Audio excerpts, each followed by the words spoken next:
L'eau. 7h15, l'heure de jeter un coup d'œil sur la presse de ce vendredi 5 août. Alors maintenant, on récapitule et on fait le point. Le Parisien détaille ce matin tout ce qui va concrètement changer pour vous dans les mesures adoptées par la loi sur le pouvoir d'achat. Il faut bien reconnaître que l'on peut s'y perdre un petit peu dans toutes ces revalorisations, ces primes, ces allocations. En tout, 65 milliards d'euros distribués aux Français.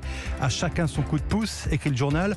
Alors ça valait bien un petit tableau récapitulatif de qui va toucher quoi, pour quel montant et à quelle échéance. Ce qui va changer pour les Français, eh bien c'est aussi à la une des Échos ce matin.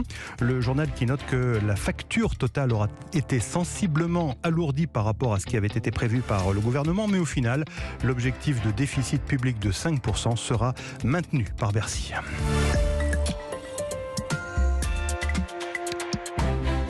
Une sécheresse historique qui frappe la France. C'est à la une du Figaro ce matin. Après un printemps trop sec cet été, caniculaire achève d'épuiser les réserves d'eau.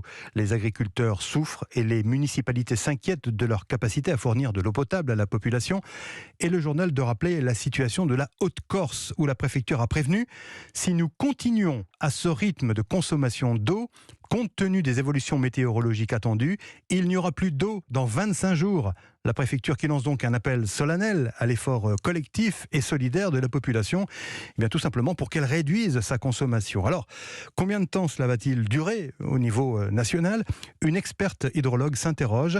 La question est de savoir si la sécheresse va s'arrêter à l'automne ou en décembre. Et de la réponse, dépendra la durée et l'ampleur des restrictions, mais aussi la situation pour l'année prochaine. C'est la première fois qu'elle s'exprime dans un grand quotidien national. Catherine Colonna, la ministre des Affaires étrangères, est à la une de Libération ce matin et elle analyse les grandes crises qui agitent actuellement la planète avec cette mise en garde: l'Europe n'est pas la seule visée par l'impérialisme russe.